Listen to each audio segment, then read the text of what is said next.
جس کو خشکی کی کشتی کہا جاتا ہے، تو وہ اونٹ بھی بوجھ کو برداشت نہیں کر پاتا تھا اور بیٹھ جایا کرتا۔ یہ میں نے اس پس منظر میں بیان کیا کہ جو لوگ اس خوش فہمی میں مطلع ہے کہ وہی ہمارے پاس آنا چاہیے، پہلے اپنا قلب جگر ناپو۔ یہ اللہ کا بہت بڑا انعام اور احسان ہے کہ نبی پاک صلی اللہ علیہ وسلم پر پہلے اتار دیا، اتارنے کے بعد وحی کے پاور کو کم کر دیا، ٹھنڈا اور معتدل کر کے امت کو دے دیا، لے جاؤ اس کو۔ اس کے باوجود جن لوگوں کی نورانیت اور روحانیت اور نسبت قوی ہو جاتی ہے، قرب ہو جاتا ہے، کبھی کبھی کلام کی تجلی کا ظہور ان کے اوپر ہونے لگتا ہے، علوم کا فیضان ہونے لگتا ہے۔ میرے اوپر اعتماد کرو تو ہم بتائیں، ہم نے ایسے بزرگوں کی زیارت کی، اللہ پاک آپ کو بھی توفیق عطا فرمائے۔ انہوں نے خود کہا کبھی کبھی اتنے علوم دل میں آنا شروع ہو جاتے ہیں کہ اب مشکل یہ پیش آتی ہے کس کو بیان کریں، کس کو نہ بیان کریں، کس کو چھوڑ دیں، کس کو پہلے کریں، کس کو بعد میں کریں۔ اللہ پاک کی نسبت جس کو جتنی زیادہ قوی ہو جائے گی اتنا ہی زیادہ فیضان اس کے اوپر ہونے لگے گا۔ یہ صدقہ ہے نبی پاک صلی اللہ تعالی علیہ وسلم کا۔ اللہ نے کیا فرمایا؟ بات لمبی ہو میں پھر آ گیا، حفظ کے اوپر بات عرض کر رہا تھا۔ اللہ کیا فرما رہے؟ اِنَّا نَحْنُ نَزَّلْنَا الذِّكْرَ، ہاں ہم نے ہی قرآن کو اتارا۔ یہ اللہ نے کیوں فرمایا؟ اس زمانے میں لوگ سوچا کرتے تھے، قرآن نے اس کو ذکر بھی کیا ہے، اس زمانے میں لوگ سوچا یہ کرتے تھے، ہر دور میں معیار الگ الگ ہوتا ہے۔ جیسے آج کے دور میں عزت کا معیار اور جناب والا بڑائی کا معیار مادیت کے اوپر تولتے ہیں، کتنا مال ہے، کتنی دولت ہے، کتنا عہدے کرسی والا ہے، اتنا بڑا معاشرے کے اندر سمجھا جاتا ہے۔ اس زمانے میں بھی یہی تھا کہ نعوذ باللہ ان کے علاوہ کوئی دوسرا ملا ہی نہیں، یہی ملے، ان کو قرآن دے دیا اللہ پاک۔ طائف میں وہ جو دو مشہور شخصیتیں بڑے، ان پر قرآن کیوں نہیں اتار دیا گیا؟ اور اللہ پاک نے قرآن دیا نبی پاک کو جو ظاہری اسباب کے اعتبار سے، یہ لفظ میرا یاد رکھیے گا، ظاہری نظروں کے اعتبار سے یتیم بھی تھے، نادار بھی تھے، اور جناب والا غربت کی حالت تھی، تو سب آیات بیان کیا گیا، لیکن اللہ پاک نے انتخاب ان کا کیا۔ اس میں ایک حکمت ہے۔ کیا حکمت ہے؟ جس طرح نبی پاک کو لوگ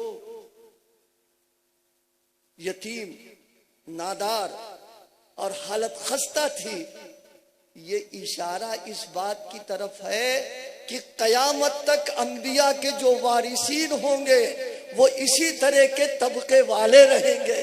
تھوڑے بہت ہوں گے بڑے، لیکن اکثر وہ طبقے والے ہوں گے جن کی مادی حالت کمزور ہوگی، اور اللہ یہ بتائے گا کہ حفاظت قرآن کے لیے نہ ہمیں مالدار کی ضرورت، نہ ہمیں عہدے والوں کی ضرورت، نہ کرسی والوں کی ضرورت۔ جب ہم حفاظت کے اوپر آئیں گے تو اس طرح کے لوگوں کو منتخب کر کے قرآن کی حفاظت کر لے جائیں گے۔ آپ بتاؤ، مدارس میں جو حفاظ تیار ہوتے ہیں ان کا تناسب اگر آپ دیکھیے گا تو زیادہ کون لوگ ہوتے ہیں؟ وہ ہوتے جو غربا ہوتے ہیں، کم لوگ ہوتے جو عمرہ کے طبقے کے ساتھ ہوتے۔ یہ اللہ دنیا کو بتانا چاہتا ہے۔ اور دیکھیے اللہ نے حفاظت بڑے عجیب انداز پر کی ہے۔ زیادہ دیر بولنے کے لیے معالج نے بھی منع کیا، اور ہمارا میٹر بھی منع کرتا ہے زیادہ مت بولنا، اس لیے مختصر سی بات کہہ کے بات ختم کریں گے۔ 3 نعمتیں اس امت کو اللہ پاک نے ایسی عطا فرما دی ہے کہ کسی امت کو وہ نعمت نہیں ملی۔ 3 نعمتیں جو اللہ پاک نے اس امت کو عطا فرمایا۔ ایک اپنا گھر بیت اللہ عطا فرمایا، ایک اپنا کلام قرآن پاک عطا فرمایا، اور ایک اپنا نبی محمد رسول اللہ عطا فرمایا۔ یہ الویلی نعمتیں، عجیب و غریب نعمتیں، کبھی سنیے گا کہ یہ نعمتیں اللہ نے کتنی بڑی ہم کو عطا فرمائی۔ بات حفاظت کی میں عرض کر رہا تھا۔ اللہ پاک اگر کسی چیز کی حفاظت پر آ جائے تو وہ ظاہری اسباب میں کسی کا محتاج نہیں ہے۔ آپ بتائیے نبی پاک صلی اللہ علیہ وسلم جب ہجرت کر کے تشریف لے گئے ہیں تو کیسی کس پرسی کا حال تھا، کیسی غربت کا، اور کیسی جو ہے مظلومیت کا، اور سارے لوگ دشمن ہیں، لیکن آپ کی اللہ پاک نے حفاظت فرمائی اس وقت۔ میں بس مختصر سی بات لمبی نہ کر کے سمجھانے کے لیے عرض کر رہا ہوں، یہ اللہ نے دنیا کو بتایا کہ ان تینوں کو ختم کرنے کی سازشیں ہوتی رہیں گی، اور انہی سازشوں میں ہم حفاظت کا انتظام کرتے رہیں گے۔ ہجرت کا واقعہ مشہور واقعہ، نبی پاک صلی اللہ علیہ وسلم کے لیے مشورہ ہوا کہ تمام جتنے قبائل ہیں ان کا ایک ایک آدمی دروازے پر کھڑا ہو جائے اور ایک دم حملہ آور ہو جائے، معاملہ ختم ہو جائے۔ یہ تو سیرت کی مشہور بات ہے، لیکن اللہ اپنے نبی کی حفاظت فرما رہا۔ نبی پاک تشریف لے گئے۔ اس ضمن میں ایک بات بڑے کام کی، علماء بھی تشریف فرما ہے، اگر صحیح بات ہو جائے تو تصدیق کر دینا اس کی، اور انشاءاللہ وہ صحیح بات ہے۔ نبی پاک صلی اللہ علیہ وسلم نے جب ہجرت فرمائی ہے تو ہجرت کے وقت دو امانتیں تھیں۔ ایک امانت مکے والوں نے آپ کے پاس رکھائی تھی، آپ کی مخالفت اور آپ کی عداوت، آپ کو ستانا، یہ سب اپنی جگہ پر، لیکن حضور کو وہ لوگ امین سمجھا کرتے تھے کہ یہ امانت دار ہیں، دیانت دار ہیں، مخالفت کے باوجود اپنی امانتیں رکھایا کرتے تھے حضور کے پاس صلی اللہ علیہ وسلم۔ تو ایک امانت تو مکے والوں کی جو مادی شکل میں، مال کی شکل میں تھی، ایک امانت وہ تھی، اور ایک امانت اللہ کی تھی، نبوت اور نبی پاک صلی اللہ علیہ وسلم کی ذات گرامی۔ یہ تجزیہ کرو اس ہجرت کے موقع کے ایک جز کو میں عرض کر رہا ہوں۔ ایک امانت ہے مکے والوں کی مادی شکل کے اندر، اور ایک امانت ہے اللہ پاک کی جو نبی پاک کی شکل میں۔ دونوں امانتوں کی حفاظت کے لیے اللہ نے دو لوگوں کا انتخاب فرمایا ہے۔ بہت مزے کی بات ہے اور کام کی بات ہے۔ مکے والوں کی مادی نعمت کے جو امانتیں تھیں، اس امانت کے لیے انتخاب کیا ہے سیدنا حضرت علی کرم اللہ وجہہ کا، اور نبوت اور ختم نبوت اور نبی کی ذات جو امانت ہے، اس کی حفاظت کے لیے انتخاب کیا ہے سیدنا صدیق اکبر رضی اللہ تعالی عنہ۔ آپ یہ بتاؤ ان دونوں امانتوں میں کون امانت قیمتی تھی؟ سب سے قیمتی امانت نبوت ہے، ختم نبوت ہے، نبی کی ذات پاک ہے۔ انتخاب فرمایا ہے سیدنا صدیق اکبر کا۔ ان کا مقدر کتنا تھا اللہ کی نظروں میں، اور کتنے اعتماد والے تھے، کتنی صداقت تھی ان میں، کتنی وفاداری تھی کہ پوری کائنات کا وجود جس کے صدقے میں ہوا ہے وہ امانت سپرد کی ہے سیدنا صدیق اکبر رضی اللہ تعالیٰ عنہ کے، اور انہوں نے اس کی حفاظت کا حق ادا کرا۔ نبی پاک کو لے کر کے گئے، کبھی حضرت صدیق اکبر آگے چل رہے ہیں، کبھی پیچھے چل رہے ہیں، کبھی دائیں چل رہے ہیں، کبھی بائیں چل رہے ہیں۔ حضور نے پوچھا ابو بکر یہ کیا کر رہا ہے؟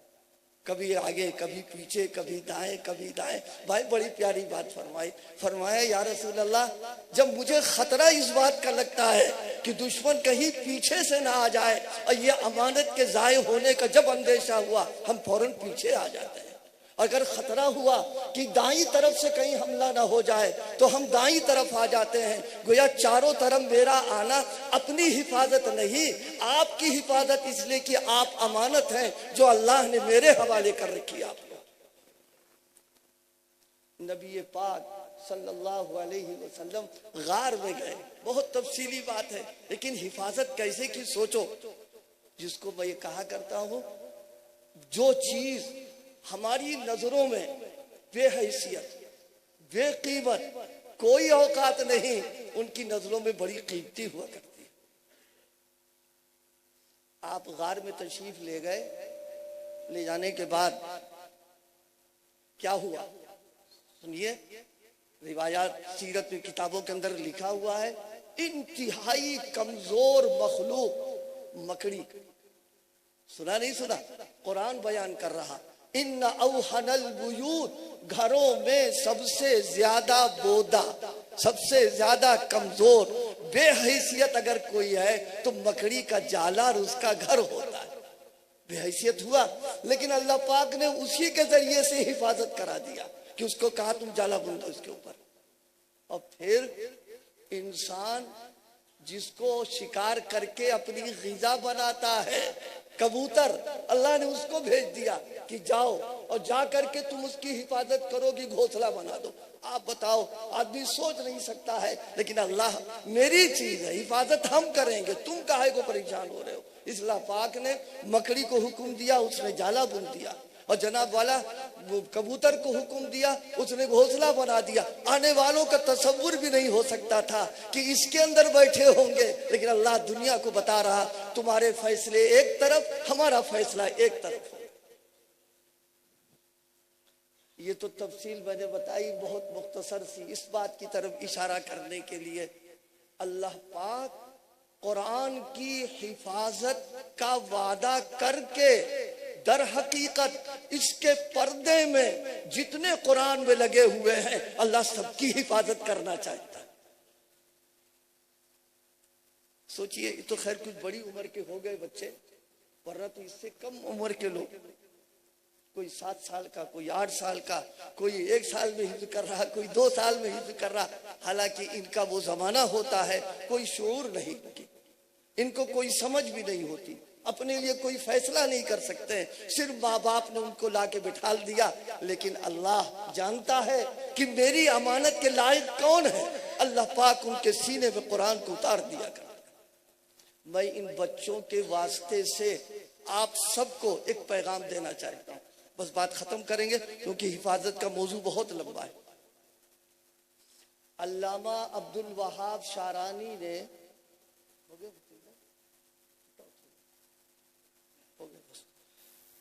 علامہ عبد الوہاب شارانی نے ایک بڑے کام کی بات کی، اس کو میں اپنے الفاظ میں سمجھانا چاہتا ہوں۔ دیکھو، عطر کو اگر رکھنا ہوتا ہے تو گندی شیشے میں نہیں رکھتے، صاف ستھرا عمدہ قسم کی شیشی میں رکھا جاتا ہے۔ دودھ اگر رکھنا ہوتا ہے تو برتن کو صاف کر کے مانج لیا جاتا ہے، تب دودھ رکھتے ہیں۔ تو عطر کے رکھنے کے لیے شیشی صاف کی جائے، دودھ کو رکھنے کے لیے برتن کو صاف کیا جائے، اور اللہ کا کلام دل میں رکھنے کے لیے دل کی صفائی نہیں کرنا چاہیے، یقیناً صفائی کرنا چاہیے۔ نبی پاک صلی اللہ علیہ وسلم کو جب یہ قرآن دیا گیا ہے، بعض روایات میں یہ ہے اس موقع پر بھی آپ کا شق صدر کیا گیا۔ کیوں شق صدر کیا؟ آپ تو معصوم تھے، عصمت کی بنیاد پر گناہوں سے بالکل پاک و صاف ہیں، اس سے پہلے بھی آپ کا دل دھلا دھلایا تھا، لیکن اللہ پاک نے شق صدر کر کے پوری امت کو بتا دیا کہ دیکھو، میں جب اپنے نبی کے قلب پر قرآن کو اتار رہا ہوں تو میرا کلام نورانی، روحانی، اتنا لطیف کلام ہے کہ اس کے لیے نبی کے قلب کو جو ہم نے شق صدر کر کے صاف کیا ہے، تو اے امتیوں، تم اپنے سینے میں جب قرآن کو اتارو تو اس کی شایہ نشان اپنے دل کو صاف ستھرا کر کے رکھو۔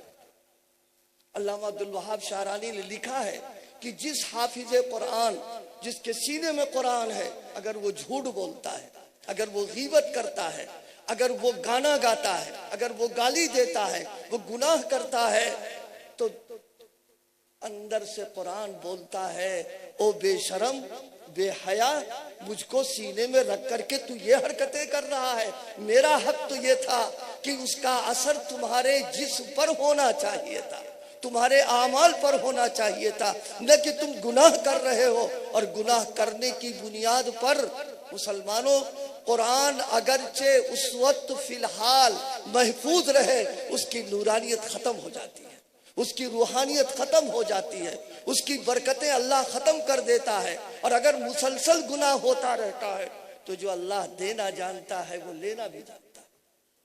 اس لیے اس دولت کے ملنے کے بعد ہمارے جتنے حفاظ ہیں اور وہ لوگ جن کے سینے میں پورا قرآن نہیں ہے لیکن تھوڑا بہت محفوظ ہے، حق یہ ہے کہ اپنے دل کو اخلاق رذیلہ سے، گندے اخلاق سے اور غلاظتوں سے پاک و صاف رکھنے کی کوشش کریں.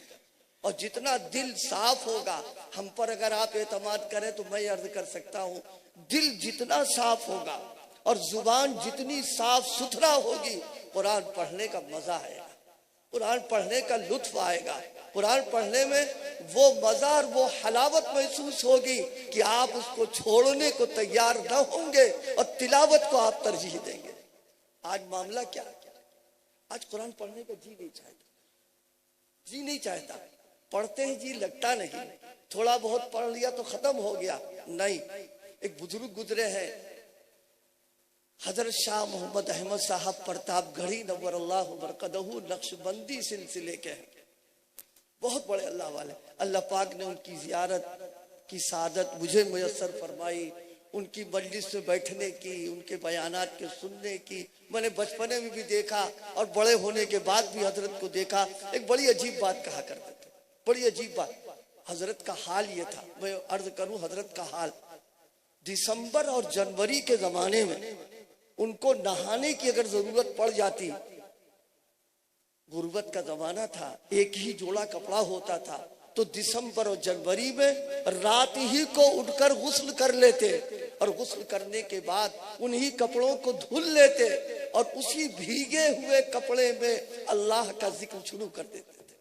اور ذکر کرتے کرتے اس کی گرمی سے اس گیلے کپڑوں کو خشک کر لیا کرتے تھے، اتنا اللہ کا ذکر کیا کرتے تھے. اور ذکر کا حال کیا تھا؟ ان کے شیخ حضرت شاہ بدر علی صاحب رحمہ اللہ فرمایا کرتے تھے، کل قیامت کے دن اللہ پاک اگر مجھے پوچھے گا کر دوں گا کہ اللہ ان کو آپ کی خدمت میں لے کر کے میں آیا ہوں. اتنا بڑا شیخ حضرت شاہ ابرار الحق صاحب نور اللہ برکتہ بھی جایا کرتے تھے ان کی خدمت میں. انہوں نے بڑی کام کی بات بتائی. انہوں نے کہا دیکھو یہ زبان جو ہے ذکر کا چمچ ہے. آپ جانتے ہو ہانڈی چاہے کتنی عمدہ پکی ہو، میٹھی و لذیذ ہو، اور چمچ میں اگر ایلوا لگا دیں اور غلاظت لگا دیں، جیسے ہی ہانڈی میں ڈالیں گے سارا مزہ کرکرا ہو جائے گا. فرمایا اسی طریقے سے قرآن کی حلاوت جب ملے گی جب زبان پاک ہوگی، اور گندی زبان سے اگر تلاوت کرو گے تو قرآن کا مزہ ختم ہو جائے گا. اب بہت سارے لوگ سوچ رہے ہوں گے کہ اب یار قرآن پہلے زبان صاف کر لیں تب پھر تلاوت کریں گے.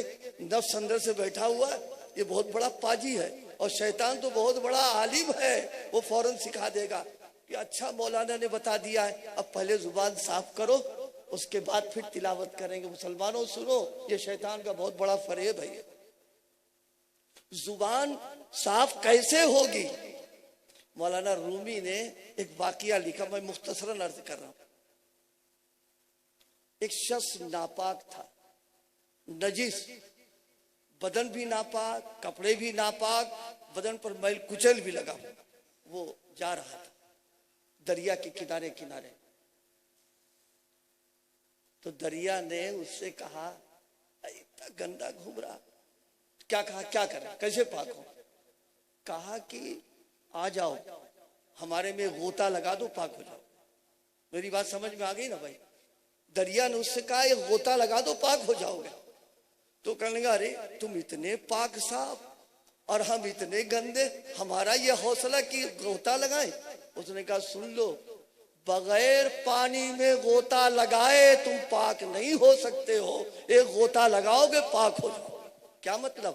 اس کا مطلب یہ ہے زبان گندی ہے، اسی گندی زبان سے جب تلاوت کریں گے وہ کریم ہے ہماری زبان کو صاف کر دے گا. اس لیے اس کا انتظار نہ کریں اور تلاوت میں مشغول ہو جائیں. کرو گے نہیں کرو گے؟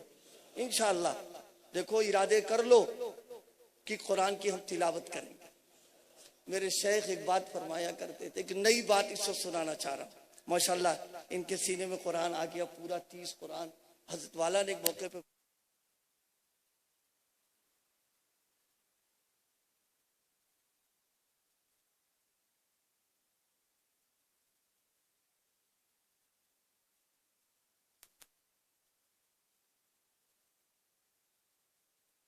کرنے کی توفیق عطا اللہ عمل کی بھی توفیق دے. اللہ قرآن کی محبت اور عظمت نصیب فرما دے. اور ہمارے ان بچوں کو جن کی دستار ہوئی ہے اللہ اس نعمت کی ان کو قدردانی کی توفیق عطا فرمائے. تلاوت قرآن کی بھی توفیق دے. آگے بڑھ کر قرآن کے معنی اور مطالب کے سمجھنے کے بھی اللہ ان کو قبول فرما لے. اور اپنے بچوں کو یہ اہم بات آخری ہم سب ارادے کریں کہ اپنے بچوں کو پہلے دین پڑھائیں گے پھر ان کو عصری تعلیم بھی دلوائیں گے. بچوں کے عقیدوں کو درست کریں گے. ان کا ذہن ان کا مزاج دینی بنائیں گے اور ان کے مسلمان ہونے کی بنیادوں کو مضبوط کر دیں گے. قرآن پڑھا دیں گے. پھر آپ جو چاہے پڑھائیں. عصری تعلیم کو منع نہیں کیا جاتا ہے. وہ بھی ضرورت کی چیز ہے لیکن یہ مقاصد میں سے ہے. اس لیے میں نے عرض کیا خود بھی قرآن پڑھنا بچوں کو پڑھانا. گھر کے ماحول کو قرآنی بنا دینا. گھر کے ماحول میں تلاوت کا ہونا اور زہر سے بچانا ہے. زہر سمجھ گئے؟ یہ جو جیب میں ڈال رکھا ہے بائیں طرف جیب ہوتی ہے اور اسی میں موبائل پڑا ہوا ہے. آپ بتاؤ اس کی محبت دل میں نہیں جائے گی تو کہاں جائے گی؟ ارے سمجھ میں آیا نا. اس لیے اس کے زہر سے بچانا ہے. اس کا جو آدمی رنگین موبائلوں میں فسق و فجور اور بے حیائی کی چیزوں کو دیکھے گا علماء کی موجودگی میں ہمت کر کے عرض کر رہا ہوں صبح قیامت تک اس کو نہ ولایت مل پائے گی نہ وہ اللہ کا مقرب بن سکتا ہے. اس لیے کہ زہر کھانے کے بعد تندرستی کہاں ہو سکتی ہے. آج ہمارے معاشرے میں یہ عام ہوتا چلا جا رہا. اللہ اس کی قباحت ہمارے دلوں میں بٹھال دے. اللہ اس کی نفرت پیدا فرما دے. ہم سب کو سچا پکا مسلمان بن کر کے زندگی گزارنے کی توفیق عطا فرمائے. وآخر دعوانا الحمدللہ. وہ کہاں چلے گا مولانا تھا چلے گا.